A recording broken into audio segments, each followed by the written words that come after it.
के चौंक गए कि मैया किसको झुला रही है, मैया किसको झुला रही है। देखा पालना में कोई नहीं है, पालना में कोई नहीं है, मैया पालने को झुला रही है और आंखों से अश्रुत प्रवाहित हो रहे हैं। मैया अपने कनुआ की लीला याद कर रही है कि कनुआ आंगन में जब रोटी माखन खा रहा था तो एक कौवा आया, माखन हाथ से रोटी लेकर चला गया। धूरी भरे अति सोहत श्याम जो, तैसी बनी सुंदर चोटी। काग के भाग कहा सजनी, काग के भाग के क्या सजनी, हरि हाथ से ले गयो माखन रोटी। काग के भाग बड़े सजनी, हरि हाथ से ले गयो माखन रोटी। मैया जिसको याद कर रही है, कैसे कान्हा के हाथ से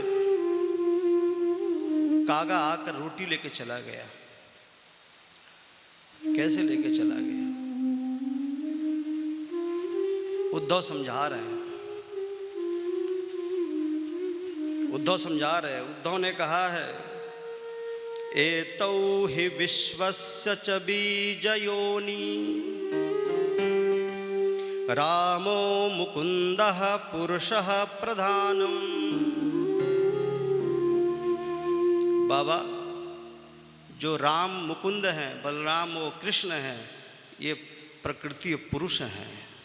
उद्धव ज्ञानी है ना, अपने ज्ञान बांटना शुरू कर दिए। का विश्वस्य बीज योनि, विश्व की बीज हैं वो, प्रकृति पुरुष हैं, प्रकृति पुरुष हैं। नंद बाबा हाँ में हाँ मिला रहे हैं, हाँ ठीक है, ठीक है। उद्धव अपना ज्ञान देते जा रहे हैं, वेदांतों का लड़ी लगा झड़ी लगा दी महाराज, लेकिन कोई ज्ञान नंद बाबा के मस्तिष्क में नहीं जा रहा है।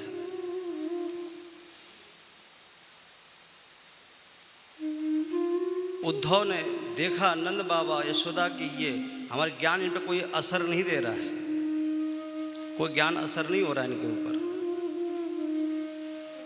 उद्धव ने विचार किया, अगर मैं इनसे कह दूं कि कन्हैया नहीं आएंगे तो ये तो उसी आस में है कि कन्हैया आएंगे इसलिए जीवित हैं।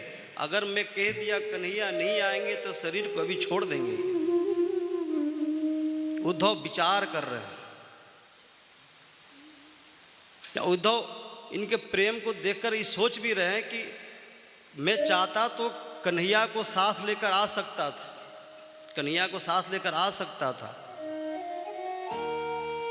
लेकिन वहां जरासंध की सेना मथुरा के ऊपर चढ़ाई करना शुरू करने वाली है।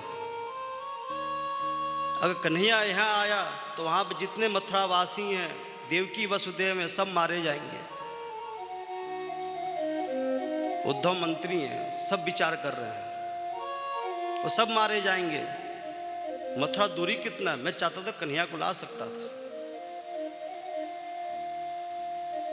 लेकिन नंद बाबा से यह भी नहीं कह रहे कन्हैया नहीं आएंगे। कहने कि अगर तुमसे वचन दिया है बाबा तो कन्हैया जरूर आएंगे, तुम्हें वचन दिया है जरूर आएंगे। यशोदा मैया भागवत में आया, यशोदा मैया एक शब्द भी यहाँ नहीं कहा, कुछ भी नहीं बोला है। यशोदा में तो निशब्द है, स्तब्ध है। जो कुछ बोल रहा है उसकी आंखें बोल रही है, उसके नैन बोल रहे हैं, उसकी अश्रुधारा बोल रही है। यशोदा में कुछ नहीं बोल रही। प्रातः काल हुआ। प्रातः काल जब गोपियों ने देखा कि नंद के दरवाजे पर रथ खड़ा है, नंद के दरवाजे पर रथ खड़ा है, एक गोपी ने सोचा लगता है ये रथ तो कृष्ण का लग रहा है। तो एक ने कहा अगर कृष्ण होता तो जरूर आता मिलने के लिए, कि मुझे लगता है कि दोबारा अक्रूर तो नहीं आ गया है। दोबारा अक्रूर तो नहीं आ गया। उस वक्त हमारी आत्मा को लेकर चला गया ये अक्रूर। अब तो कंस का अंत्येष्टि क्रिया में हम सबको लेके जाने के लिए तो नहीं आया ये अक्रूर। गोपियाँ कहती है अक्रूर ये तो महाक्रूर है। गोपियाँ तो ब्रह्मा को भी गाली देती हैं, पक्षम कृदम, कि ब्रह्मा से कहती ब्रह्मा अगर तुम्हारे अंदर थोड़ी बुद्धि होती तो पलक नहीं बनाते, पलक नहीं बनाते। भगवान को अपलक नजरों से देखती हैं, उनके पलक भी व्यवधान करते हैं, पलक भी व्यवधान करते हैं। माला जो पहनती हैं उनका भी व्यवधान होता, माला भी पहनती नहीं है गोपियाँ। अपलक नजरों से ठाकुर का दर्शन करती हैं। कहती ब्रह्मा अगर तुम्हारे अंदर थोड़ी सी बुद्धि होती तब पलक नहीं बनाते। निर्निमेष नयनों से ठाकुर को देखती है। तो गोपियाँ कह रही है ठाकुर कन्हैया तो नहीं है ये। उद्धव नंद बाबा से पूछ रहे हैं, गोपियों के पता पूछ रहे हैं। और ठाकुर ने जो संदेश दिया है, सबसे पहले उन्होंने यही कहा था कि माता पिता से मिलना, हमारी मैया यशोदा मैया से, नंद बाबा से मिलना, उसके बाद गोपियों से जाकर मिलना। ठाकुर के आज भी अपनी मैया याद है, गोपियां याद है। आज भी ब्रज में किसी संत के मुख से सुना था कि ब्रज के गांव में एक गांव ऐसा है, वहाँ पर लोग मक्खन रखते हैं।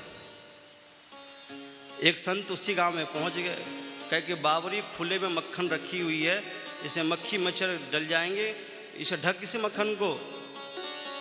तो गांव की ग्वालिन कहती हैं अगर मेरा कन्हैया आ गया उसको ढक्कन उठाने में समय लग जाएगा, उसको मक्खन खाना है, इसलिए ढक्कन रखती नहीं है।